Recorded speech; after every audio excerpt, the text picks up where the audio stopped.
Guys, in today's video I'm going to talk about how to fix Messenger always send in problem. So the answer is easy. Just go to the settings and then scroll down to the apps section and then go to the search and search for Messenger, and then go to the storage, and here you will find this clear cache option. Click on it. Now you can go check it if it worked, and if it didn't you can try to restart your phone or turn the Wi-Fi off and on, or the Bluetooth or the airplane mode.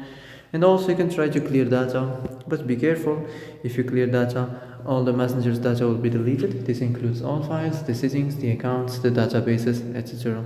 So be careful if you want to clear your data. So that's it for today's video. I hope this is the answer you've been looking for.